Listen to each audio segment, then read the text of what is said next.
you way too dope, kid.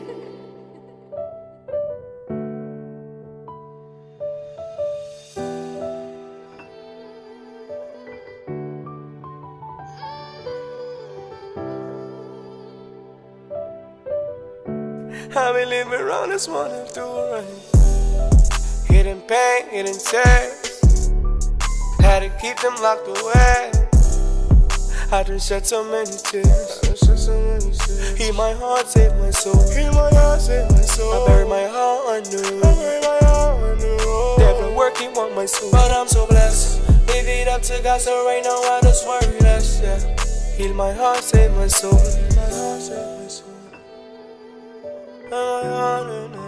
Kato, you way too dope, kid. The pain from my past.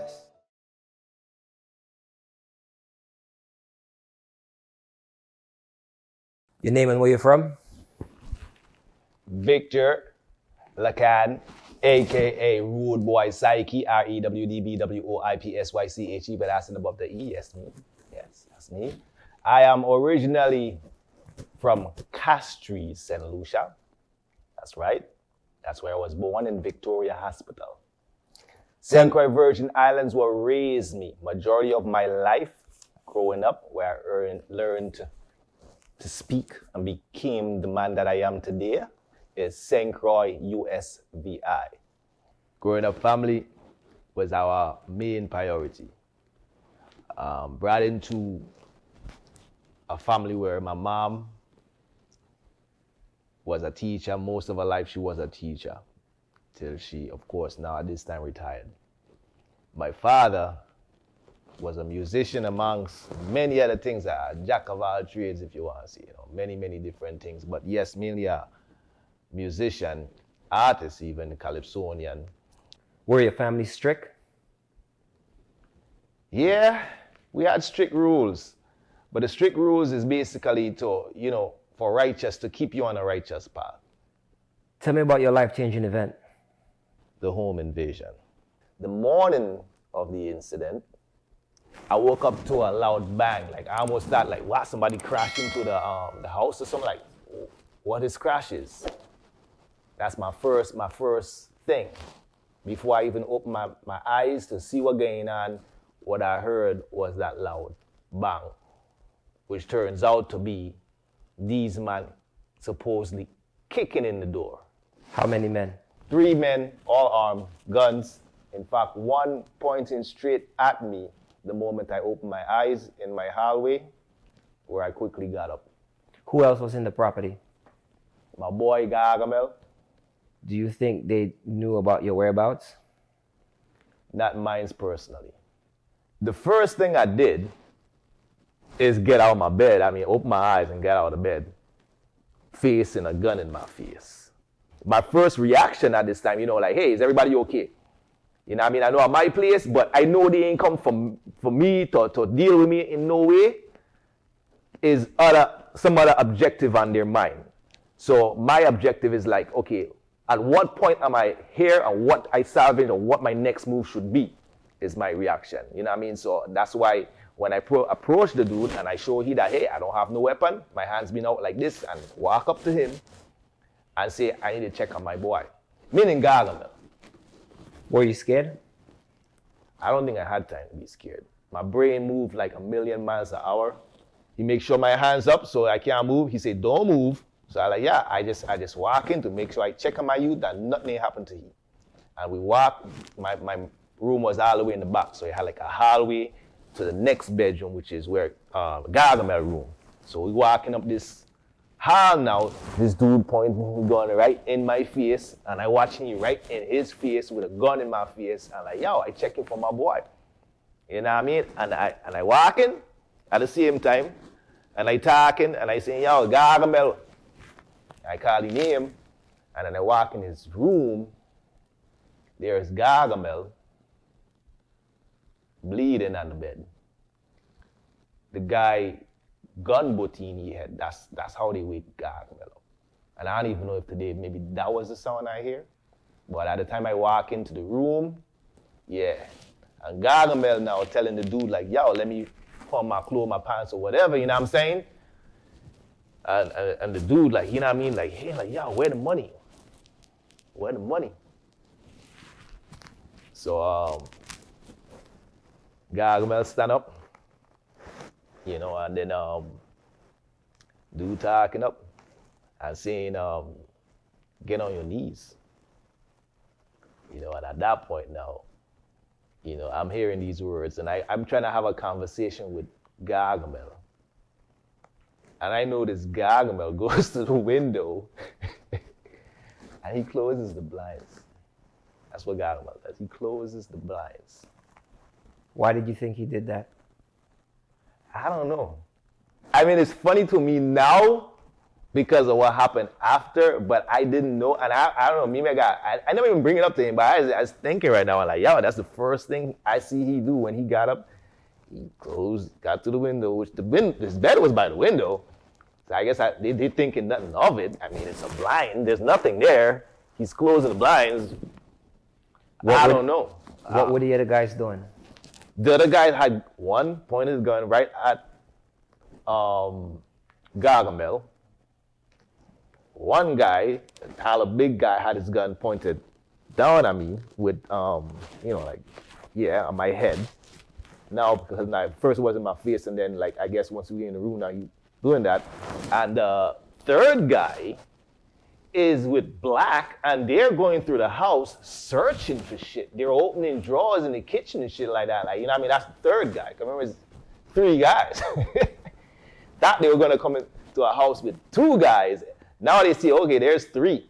So there's somebody. It's kind of even. And that's the way I look at it. I didn't even know it was 3 guys. I thought there were more.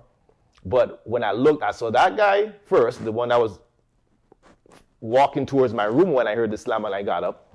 The other one that was in Gargamel's room. And then I noticed in the hallway, you know, of Gargamel's room, the other guy with Black. So I'm not worried really about Black because, you know, he's moving around already. You know what I'm saying? And with moving, if something happens to happen at spur of the moment, you're already moving, stay on the move or whatever. My priority now, like, yo, Gargamel look a little woozy. You know what I mean? The man bleeding off of his head, and Gargamel ain't good in his head. And we've been in some situations before, but like, to see he bleeding, wake up in the morning, and this is going on, like I say, guns now in the play. So, you know what I mean? That kind of stunned me for a minute. And then, like I said, like when he closed the blinds is more or less, you know, my last thought. I guess my last thought of mine before I thought in my mind, what are we going to do? And these are my words when they said, get on your knees. My exact words, I don't get on my knees for nobody but Jah. And the moment I said Jah, it's almost like a spirit take my body. And I just started moving towards the gunman that had the gun on Gargamel. He's watching Gargamel closing the window and telling him to get on his knees, and I need to get on my knees. I guess they're looking to tie me up or whatever. And I grabbed the gun. 2 hands on the gun.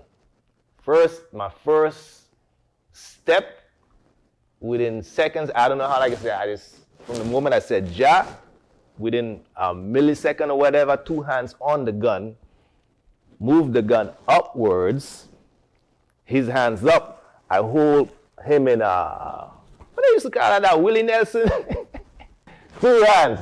Now his hands up, my hands curved behind his, hold him like this now, his head ducked down, and we're tussling for the gun. You know, so we're getting around and around for the gun. What was the other gunman doing? The gunman that had the gun on me was swung out of the way and went to point to shoot at the tussle between me and the other guy. And Gargamel now went for the same guy that I was on to like chucky off to push the other gunman away. So that the gunman now, like, he's struggling for a 2 second because he's shaking up now as me and Gargamel trying to get the gun from the one that gun Booty. So the first guy, which is the one I rushed, the one that said, Guyanese, shot fire. I got hit. My left thigh. That's the first shot fire in the entire incident was in my left thigh. I'm shot, but I guess it's, that adrenaline or whatever. Got you move and shake. I didn't even know I got shot till later on, but I heard the gunshot. So we're tussling for the gun, and I want to make sure, hey, nobody that I ain't want to get shot getting shot. So now, remember, we tussling for the two guns on the hand, two hands on the gun, and that headlock or whatever. So the gun moving. It moved down.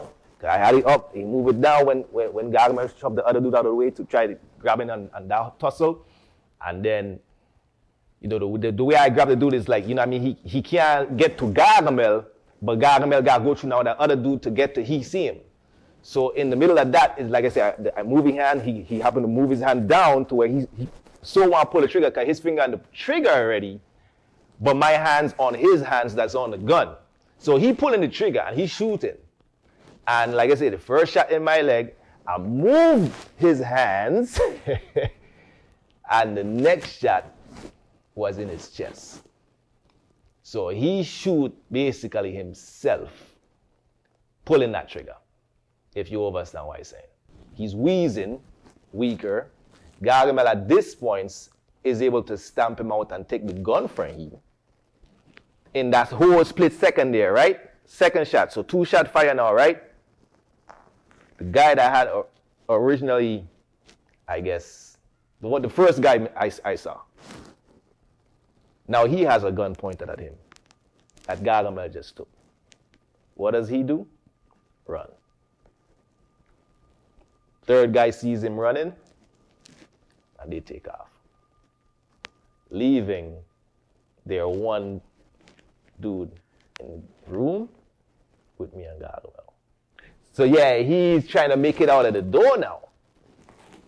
So we tussling out of the door now. You know what I'm saying? Keep in mind, the other 2 dudes trying to make it out now because, they seen their brethren getting beaten there. And they ain't gunshot firing and they ain't want to shoot and they got gun pointed at them too. But they ain't shooting. They ain't want to shoot. You know what I'm saying? They're like, fuck this. I ain't worth my life or whatever. I don't know. But anyway, yeah, they take off and then the dude now, he's still struggling or whatever. As I saw. Now, Gargamel like basically tussling here around the house, blood everywhere. Now he bleeding, remember Gargamel bleeding through his head, you know what I'm saying? And different places, this dude bleeding through his chest. You know what I mean? Gargamel in a rage now, he got a tool in his hand and everything like that. You know what I'm saying? And them man still, he thinking them man still got guns and them man out there, you know what I'm saying? Gargamel fires his second shot. His first shot, which was in the staircase. And I don't know if it was a ricochet or not, but the next shot was, and I swear, it fly off the dude CONVO. Headshot when the dude was down the stairs. You know what I mean? I don't know if he fell down the stairs, but when, you know what I mean? Like I said, going out the door now, them are running, boom, we firing shot, bam. That's the next shot. So Gargamel fired the shot, and like I said, the first one hit the stairs, and the other one fly out a piece of the dude CONVO. You know what I mean? And the dude now, he lying on the ground, and he wheezing. You can hear basically his chest wheezing and stuff like that. Right at the bottom of my staircase. And the other dude now, Gargamel gone, running after them now, but they now further gone, and Gargamel didn't want to go too far from the house because the situation was there, and then the dude still at the bottom of our step. So he circle around and see the dude there or whatnot.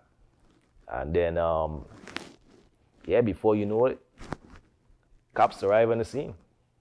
When did you notice you got shot? It was a while after. You know what I mean? The dude was there. I remember Gargamel, for whatever reason, I don't know if it's instinct or whatever, he was saying y'all clean up all the blood, let's clean up all the blood, blah, blah, blah, blah. I'm like, why? You know what I'm saying? Because, right now, I ain't worried about this. blood on my wall, on my floor. I ain't worried about that right now. Like, dude, like, you know, like, we don't have time to clean it. Like, the way these gunshots being busted, where we live, yeah, the cops probably, like, right outside the door. Like, you know what I mean? Like, I ain't cleaning a while, man. But he had a rag. He had a kitchen towel that he wet. And he, you know, he's frantic doing that. And all the time I ain't realize I got shot. I honestly didn't realize. I was walking fine. I did not realize until I looked and I'm bleeding. Like right after he talking about blood and everything, I didn't even know it was my blood. What ended up to the guy that got shot? Pronounced dead at arrival. How did you feel at the moment?